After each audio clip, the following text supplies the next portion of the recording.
this world, there is real evil in the darkest shadows and in the most ordinary places.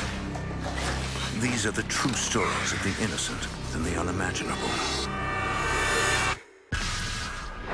Al and Kelly are building a life together,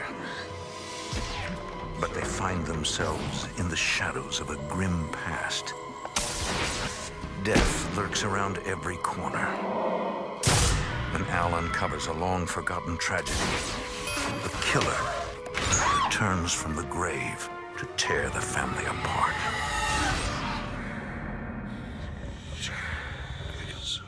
Between the world we see and the things we fear, there are doors. When they are opened, nightmares become reality.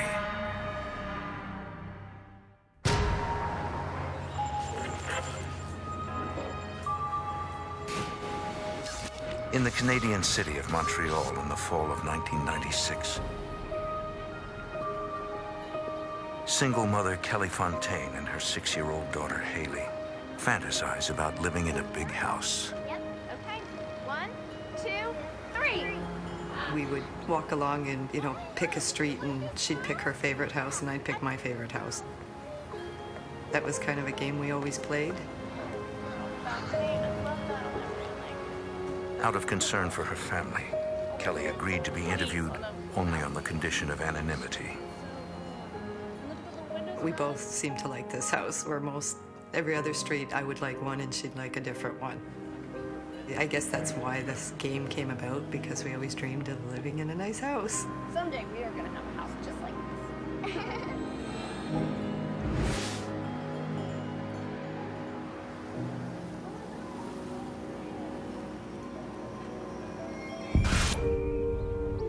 For more than a year, Kelly has been dating construction supervisor Al Goodwin. We seemed to just connect really well, and there was never anything we couldn't talk about. It was great. Al says he's found the ideal house for them to live in together. In an odd coincidence, it's the same house that Kelly and her daughter had both picked a few days earlier. You know that old place on Sycamore? That's our favorite. Oh my gosh, we love that house. Well, then it's perfect. When we found out it was this house, we were just so excited about it. Well, We thought this is the place we were going to be very, very happy there for a long time, yeah.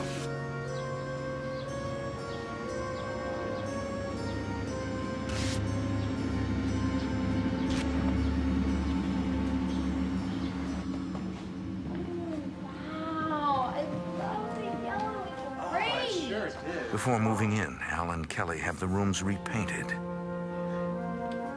know what? If we have a baby. When we have a baby. They begin planning how to decorate the nursery. Baby's changing table. Our dream was to start another family, to give Haley a brother or sister and have another baby. And everything just seemed so like it was going wonderful for us.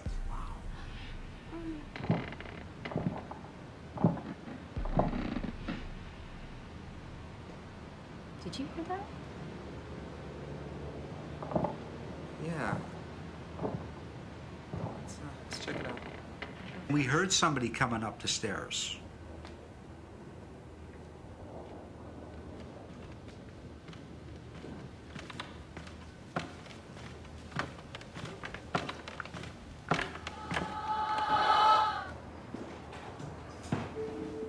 And there was nobody there.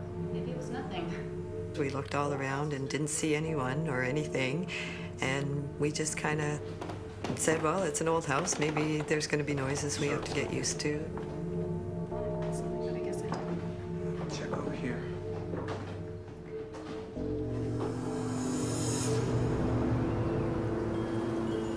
A few weeks later, Al is at work and Haley is at school.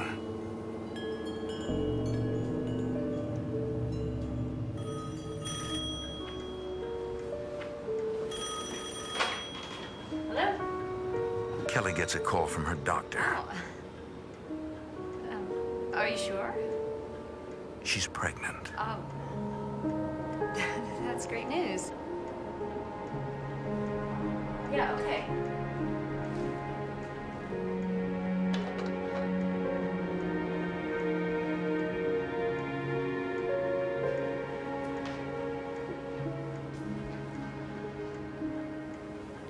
I was just tidying up.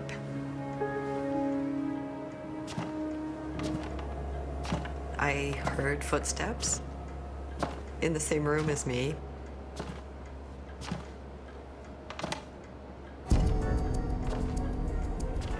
I thought, okay, I'm not going to overreact.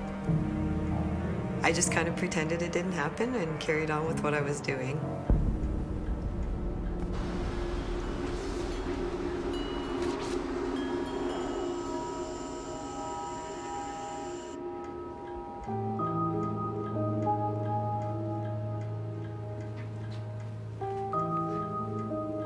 That evening, Kelly breaks the news to Al. I'm pregnant.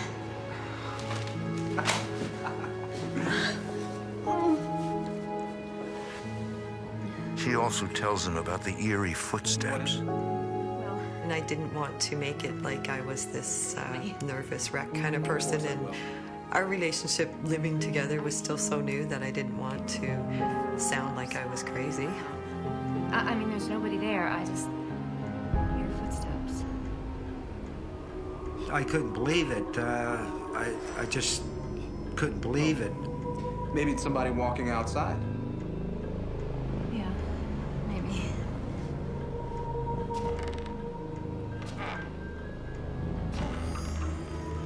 Then I thought, yeah, there's something going on here. Knowing there are no intruders in the house, Al calls a friend, Richard Paul Musano, who works as a paranormal researcher in his spare time. Al believes Richard is the ideal person to resolve the mystery of the phantom footsteps.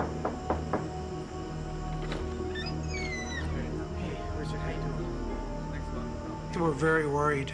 They just signed a lease for a new place. They had a small child. They were concerned they were getting into something they shouldn't be getting into. Al argues that there is probably a simple explanation for the sounds. He was sort of hoping that it wasn't paranormal. He wanted to have some reasonable explanation for what was going on. I've investigated phenomena where it was just mice or, the house settling. Record the sounds. Then we can identify the cause. Richard suggests trying to record the sounds in the house when it is empty. That's good. Richard thinks the spirit is attracted to Kelly. Oh, I don't know. He believes she should be the one to turn on the recorder. So therefore, Whatever seemed to be in the house seemed to have a closeness to her. Okay.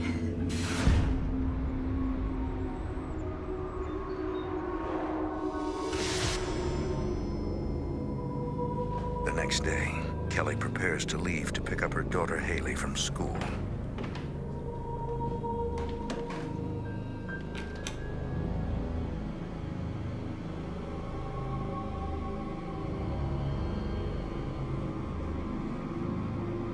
I'm leaving now.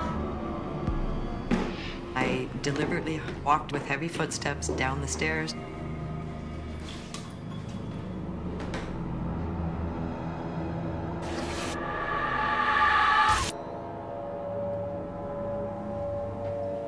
And I slammed the door so that anything that happened past that point of the door slamming, they would know wasn't me.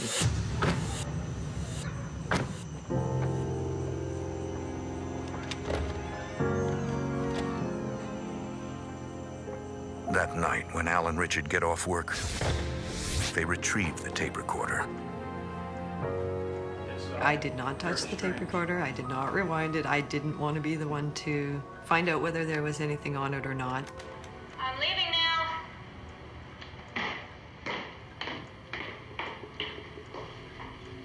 What they hear on the tape takes them all by surprise.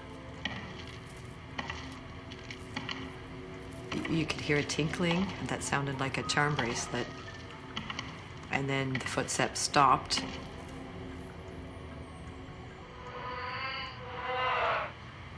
It was almost not even a human sound. It was awful. It was just awful. I looked at Al, and I didn't need to tell him he had something in that house. He already knew from the tape there was something unseen roaming that house.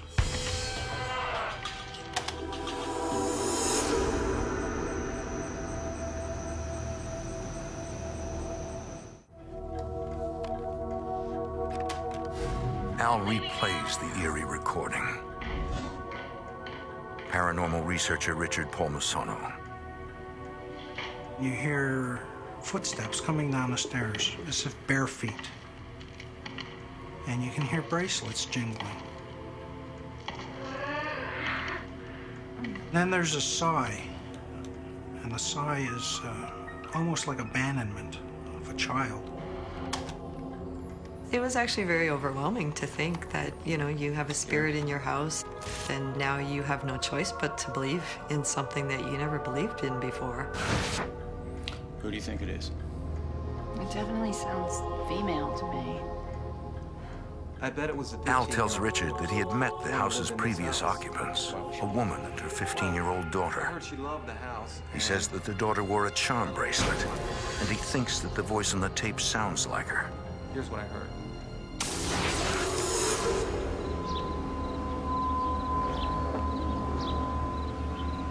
Both the mother and daughter were forcibly evicted for failure to pay rent. Al says the mother was a drug abuser who dressed provocatively and hung out in bars.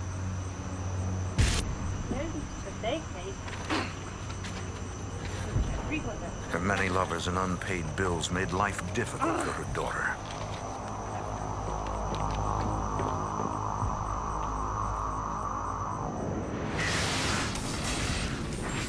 Al says he heard that after moving to an apartment, the mother continued to frequent bars.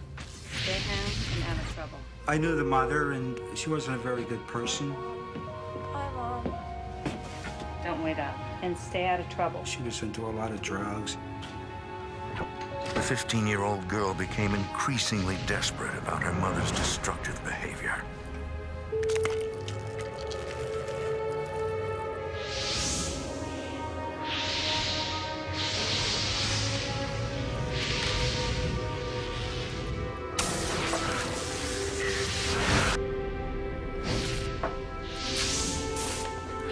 The girl decided that death was not the right answer and called 911. I need some help.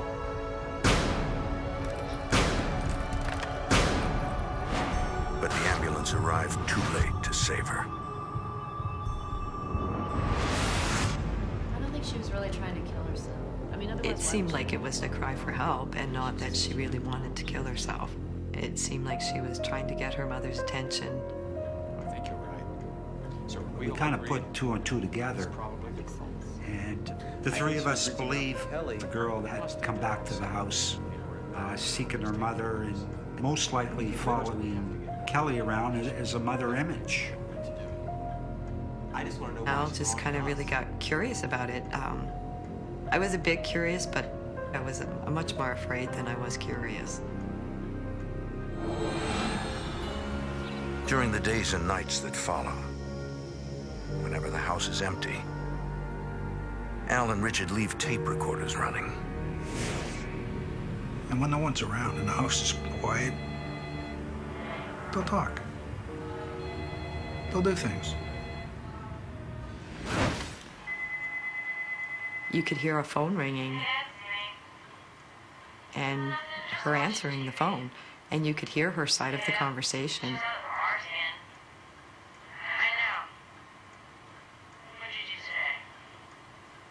It was completely obvious it was this girl. Richard returns one Saturday night to investigate further.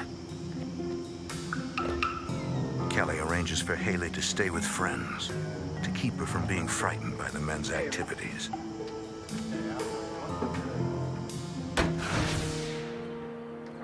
Al and Richard set up their equipment in key locations around the house.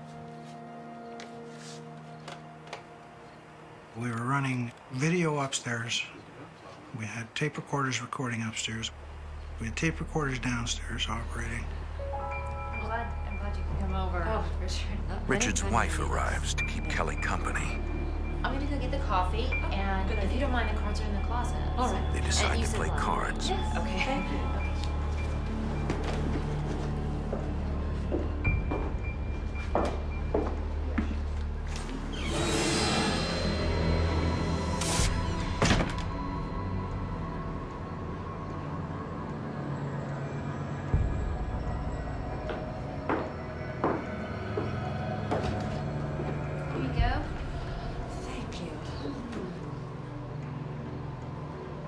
closet is freezing cold. It was really It's like an ice. strange that the closet would be cold because on the other side of the wall there was a hot water heater and the pipe went through that closet and that closet was always hot. Hey, we decided we were gonna play some bridge. Okay. You deal first. Very nice.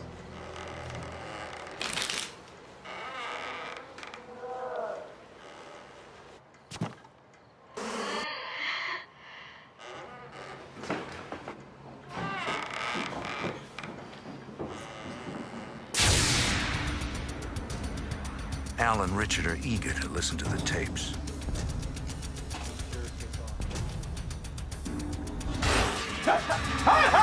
What's wrong? And something hit me. My entire body was just tingling. I couldn't see. My eyes were watering. I was disoriented. And I said, "What's wrong?" And he said, "It's like something ran through me." Can I get you something? Some water or an aspirin, anything? No, it's all right. It's all right. Let's listen. Sheriff, what's on this? Come back here. Don't you turn your back on me. Hey! I will get you. It's like something just went right through me. You okay? Oh, man. Now, there was only Al and I upstairs, so where this voice came from, I don't know. Come back here. Don't you turn your back on me. Hey! I will get you. I got scared. It's like something just went right through me. You okay? Who is this guy? But what frightens Kelly only makes Al more determined to solve the mystery. I think we gotta keep investigating. Who's this guy now that says he's either going to get us or the little girl?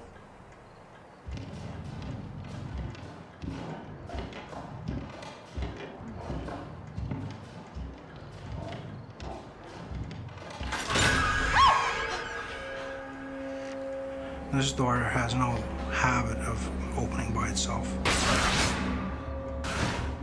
Al, Kelly and Richard's wife, they said, gotta "That's get out of enough. here. You can stay there. We're not staying here tonight." It was that bad. Everybody was just too scared.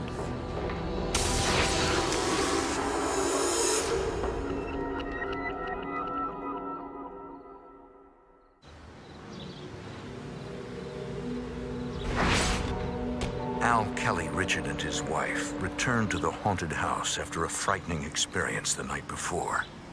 I don't know, I just... Kelly remains unnerved. Richard and I'll check it out first. I was too afraid at that point to learn any more that was going on. Al and Richard venture into the house to face the unknown. The two men find nothing unusual until they go to the second floor. We went through the house, upstairs, only to find all these black skid marks throughout the rooms. It certainly would explain how loud it was last night. The only thing I can It's more than reason just footsteps. is some other entity, some male entity in this house was chasing this girl. And she was trying to get away. We believe she's They being tell the threatened women what they've found. by a male entity, Richard believes they need to help the girl needs our cross over to the next world. and we need to help her cross over. I felt an obligation to try to help her. We can go to our house. Why I really felt like that, and I really don't know, because I was very afraid. Kelly and Al agree to try to help the girl. They hope that it will give them back their home. We could probably help. I thought maybe once this girl was on her way, everything would be okay. Then we'll get our house back.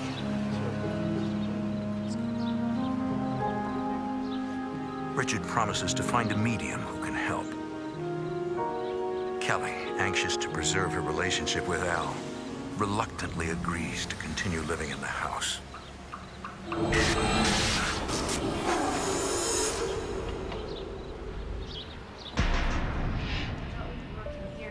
A few days later, Richard brings a medium to the house. She has helped hundreds of spirits cross over. I think I'm gonna go... I was pregnant at the time, and I said, you know, will something bad happen? You need to be here. okay? Don't worry, we're going to say a prayer for you and protect you. And she said no, that she thought it was very important for me to be there and be part of this. We all joined hands and she prayed for our safety. She really seemed like she knew what she was doing. Amen. Amen. Let's be seated.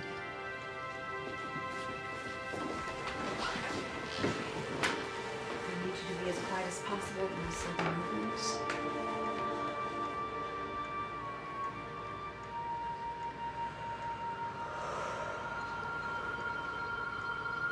She kind of went into a trance.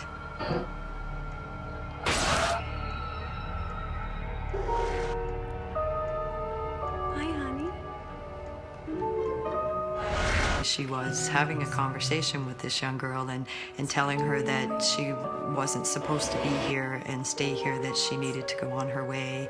You need to cross over now. It's all right, don't be afraid, don't be afraid. I know it's...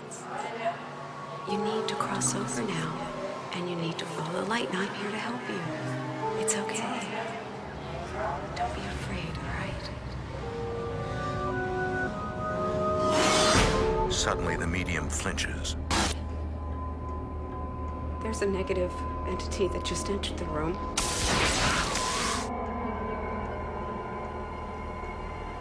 This dark entity showed up, trying to coax the girl to stay. The medium urges them both to cross over. Why won't you let her go? She started arguing with the male spirit, telling him to leave the girl alone. I command you in the name of God to let her go!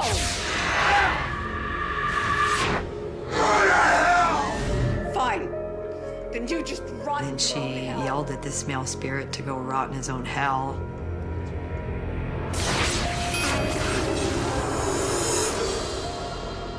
She's gone. She did assure us that the girl had gone on her way, but she said the male spirit, he is not going anywhere. I don't think you're going to get him to leave. And he's not the only one here. And I was just, I felt kind of crushed at that point. Kelly wanted out. Al wanted to know more. This is John, the clairvoyant I told you. A few weeks later, Richard invites a clairvoyant to see if he can help. Let me give you a little bit of background. I've had this ability to sense spirits since The clairvoyant, John, has been able to sense the presence of spirits since childhood. buildings such as this. This will help. He has communicated with the dead in more than 1,000 readings. Hierarchy of ghosts. Pendulum is an instrument I've used for years. I hold it like this. Some people refer to it as a dowsing tool. There's a sense or feeling through your hand, almost like a current of electricity. From the spirit world. It's an ancient method that goes to... Pendulums have been employed for millennia to detect imperceptible vibrations and often to communicate with spirits. John explains that he asks questions and that the spirits move the pendulum clockwise for yes and counterclockwise for no. I've had it moving so strongly that I've had to actually hold on. It would have flown out of my hand. I'm ready when you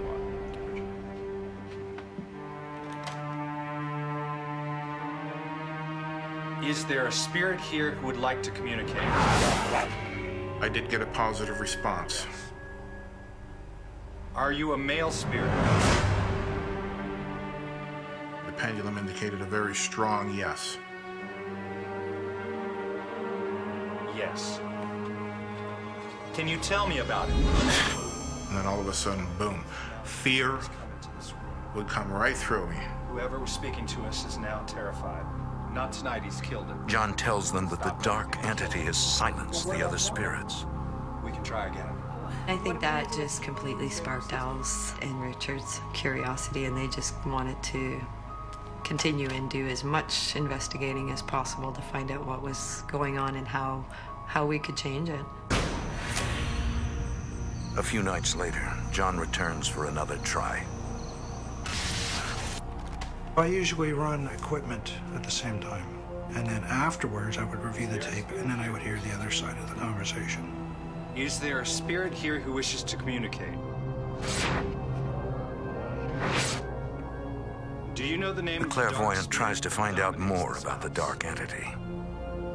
I specifically remember asking, does he have a name? Do you know his name? And the answer clearly was, and this is when the pendulum began to accelerate in its intensity, yes.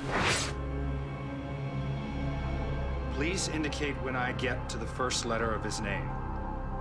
A, B, C, D, E. Good. First letter is E. Now for the second letter. A, B, C, C. He's here.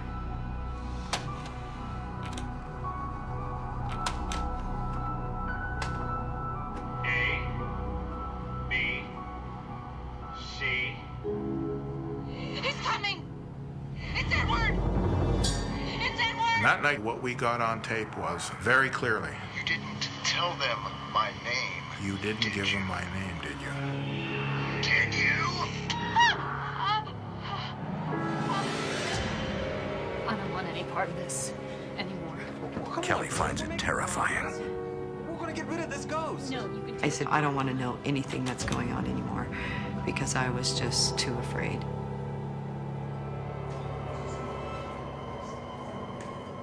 Richard begins researching the history of Al and Kelly's home. He discovers that in the 1930s and 40s, it was home to the hired help for a nearby mansion. He also discovers that the mansion was managed by a man named Edward, the same name heard on the tape.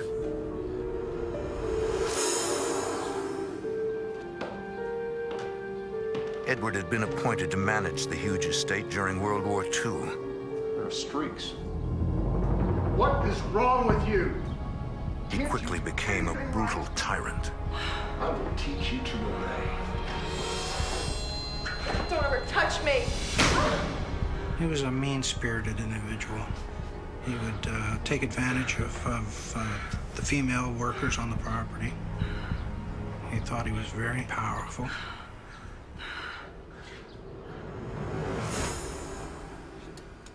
So Richard was doing some research, and he found out there really wasn't Edward. Al tries to tell Kelly about their research. Stop it!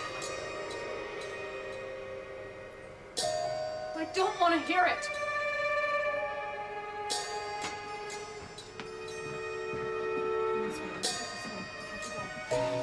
Carol, come on.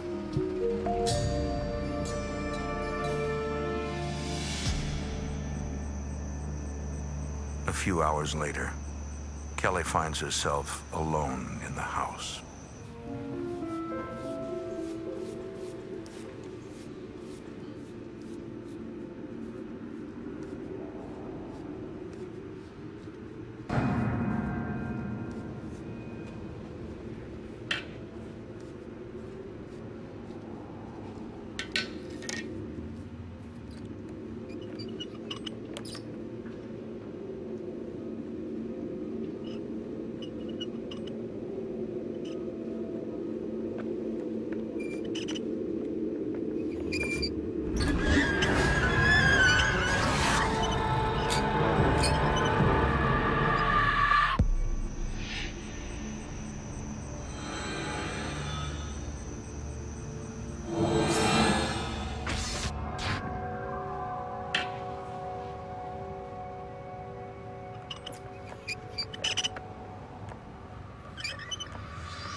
It seemed Like this, whatever it was really trying to scare us now.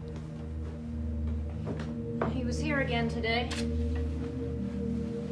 I was coming out of the bathroom. That night, Kelly tells Al what's happened to her. It was really pretty scary. The news frustrates him. His desire to put an end to the haunting has begun to drive a wedge between the two of them. Why don't we just cancel our lease and move out? Al seemed like he was possessed at times. And give up our dream home? I didn't understand what was driving him to want to stay there and get to the bottom of it. Because I'm going to get our home back. Our lives Al back. Convinces Kelly that Edward is somehow the key to bringing all the terrifying experiences to an end. What about Haley? He promises that while he tries to solve the mystery, he will protect both her and Haley. Finding out what I need to know. He reassured me that they were so close to putting the puzzle together and solving it that he was very confident that it would stop. Okay. I couldn't really describe why I chose to stay when I should have been out of there. Did you hear that? Whenever Al hears an unusual sound, he snaps a photo, hoping to capture images from the spirit world.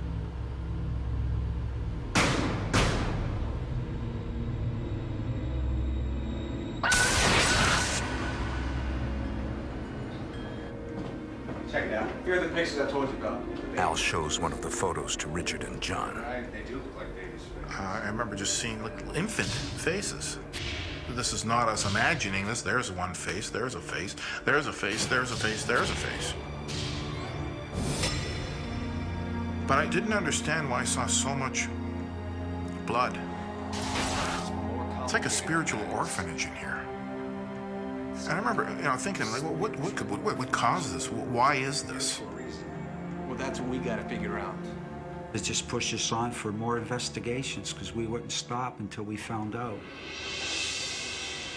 You have a choice. Get out or find out what's going on. One night, Haley goes downstairs to get a drink of water.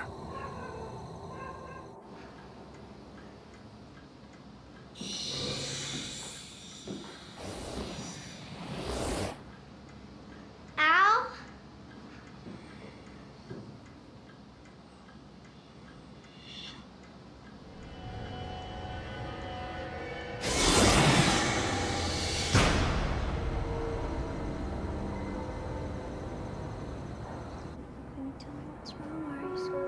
Her terror makes it difficult for her to talk. And I saw someone. I thought it was Al, but it wasn't. I was petrified for my daughter. She was young. She was so innocent. It's okay, sweetie. Maybe it could have been a nightmare. No, I saw him. He was walking towards me. You know, Haley, sometimes something can seem really real, but it's not. I don't know whether she just wrote it off that it was her imagination or that maybe she hadn't fully woken up. I don't know.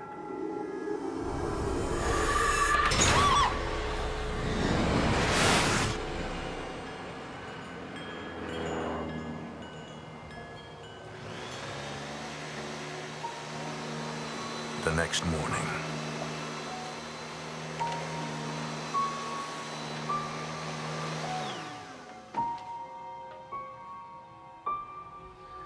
I thought, okay, there's lots of cord still here. I didn't pull it out of the wall. This is strange.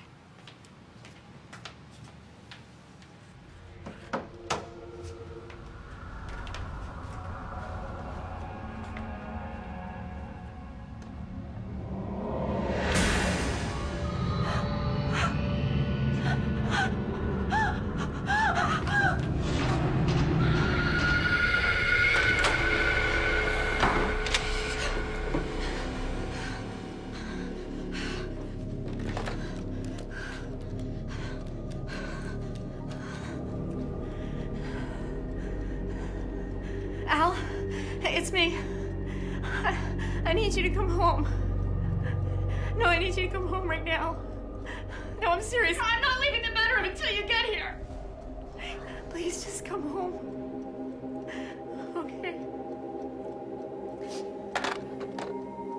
I sat on the bed and I was petrified.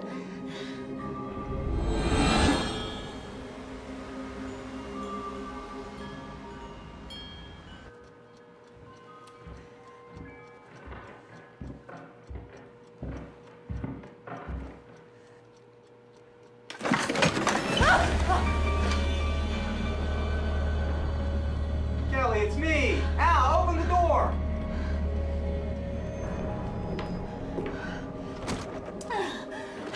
I searched the whole house. There's no one here and nothing's been moved. I don't care. This is all your fault. If you and your friends hadn't stirred everything up, it's just getting worse. That's not true. We're trying to get rid of them. It started putting a really big strain on our relationship because it was like he was more concerned with the unknown than he was for us. Kelly. And I felt very frustrated that he was so into doing this and figuring it all out that he was putting our feelings aside. More weeks. A few more weeks.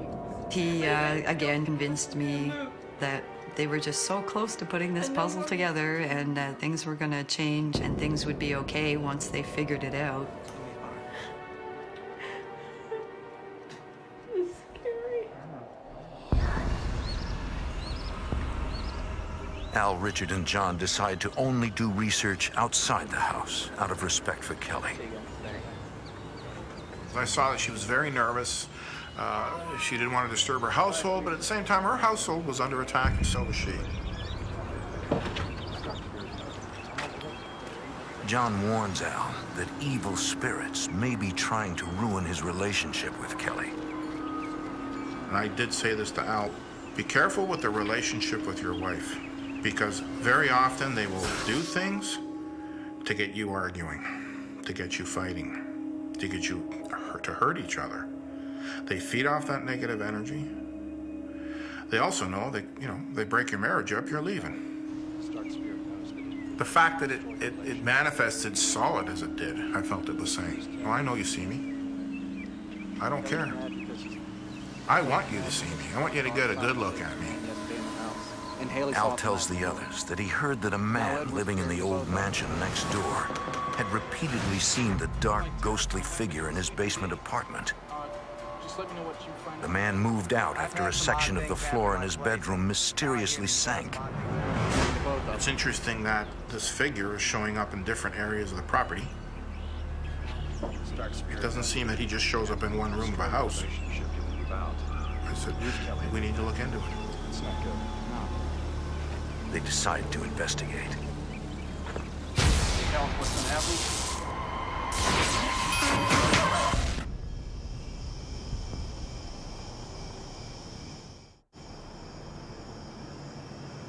In what used to be an old mansion, 3 men hunt for clues to a haunting.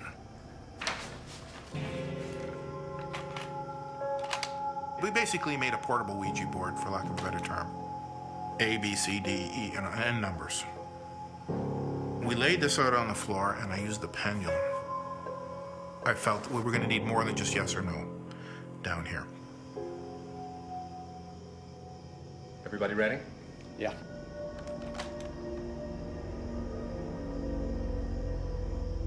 Is there any spirit here who wishes to communicate? John contacts the spirit of a 19-year-old girl. I asked the young girl her name. She very clearly spelled out Angela. How old were you when you died? John discovers that in 1943, the girl died on the property. And I asked her, what is it that caused your death? And the word I got was bleed. B-L-E-E-D, bleed. B-A. And then, B-Y. very clear, my baby. John learns that she had gone to see a doctor. She identifies him as the butcher.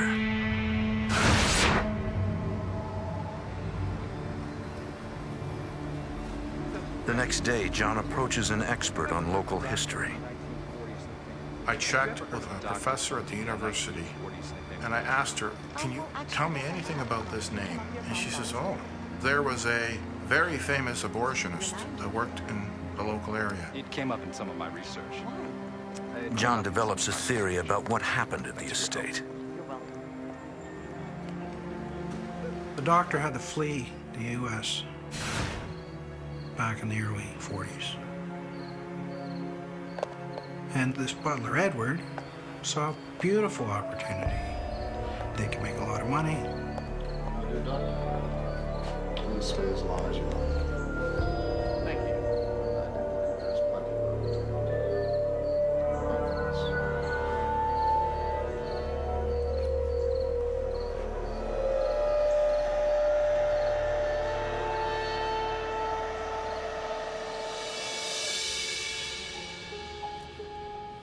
I know you don't want to hear about it.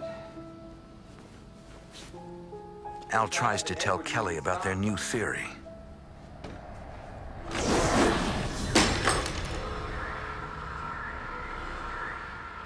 I had a crucifix on my nightstand, and it landed with such force that it broke.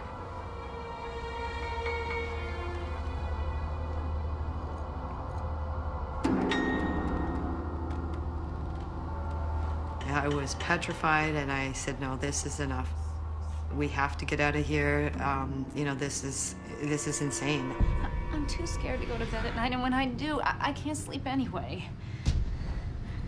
We need to get out of here. Together, as a family. Come on out and face me! Come on! The shattering of the crucifix frustrates You Al. can't face the man, can you? This isn't gonna help anything, honey. Calm down. I said, you come out, you face me. Where are you? Come on out. Nothing. Oh. Hello. Is this it? Uh-huh. Okay, let's go easy. Okay. Let's go easy. Okay. Let's go. Despite the pressures during her pregnancy, Kelly delivers a healthy baby girl. The couple names her Charity. 2 days later, Kelly returns home with her new daughter, unsure of what awaits them.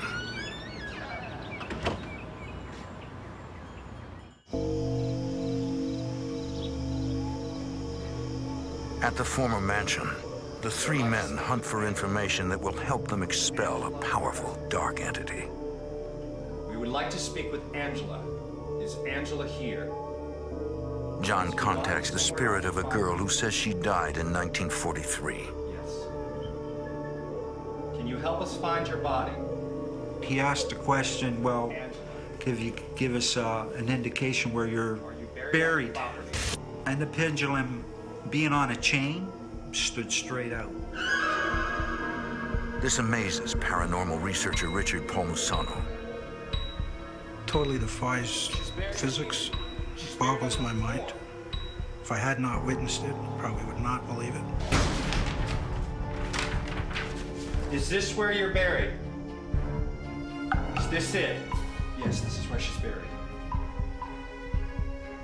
Al, John, and Richard piece together Angela's last hours.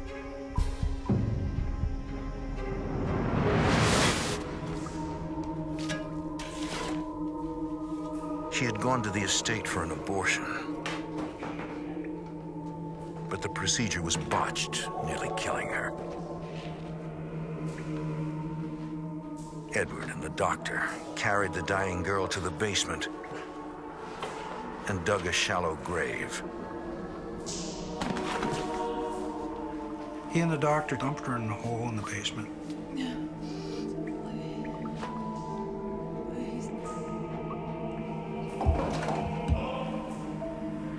Tossed some large rocks on her to make sure she was dead, and then covered her up.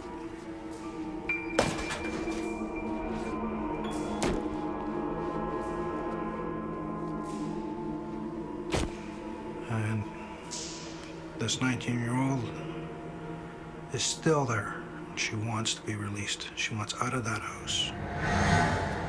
The nightmare is almost over. Al has a background in construction. He tells the owner he will tear out the sunken floor for free. The floor has to be replaced anyway, so the owner agrees. We went about 8 or 9 inches deeper.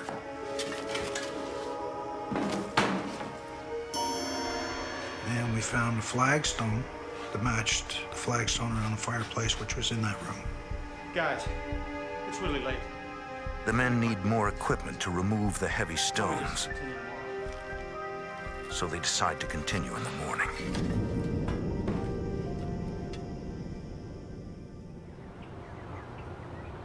The next day, the men return to the mansion to continue digging. Hey, what are you doing? But the owner has hired workers to repair the floor. They've already poured new concrete. We gotta get this surface done. We shouldn't have stopped. We should have kept going. I could have been as little as 6 inches away from a startling revelation, and I believe she's still there. Al and Richard are frustrated that they cannot continue their search. And without hard evidence, they cannot go to the police.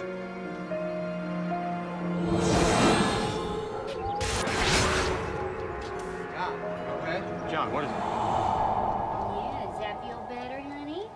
Meanwhile, Kelly gets Charity ready for her bath.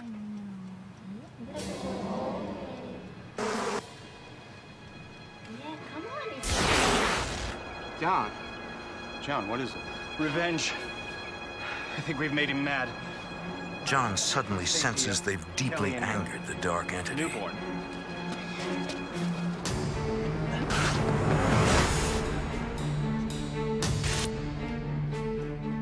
Kelly! We're up here in the nursery, honey.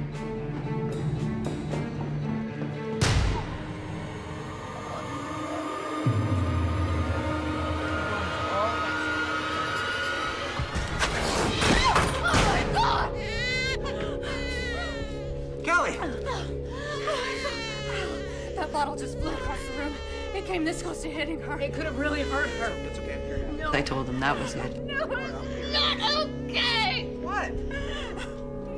I'm taking the girls and I'm gone, or you can come with me if you want. I could stay here, but I'm leaving. I am not gonna stay here. Let anything else. I think that's when Al thought something bad's gonna happen to her too, and that's when he really finally agreed that yeah, it's time for us to get out of here. I love you. Let's move.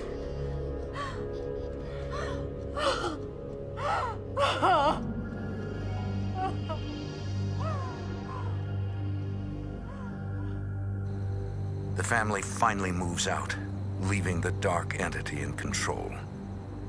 But even today, Al wishes he had rescued Angela's bones and laid to rest the mystery behind the haunting. There's no end for me. I don't think even Kelly knows that. I don't think I could even tell her about that.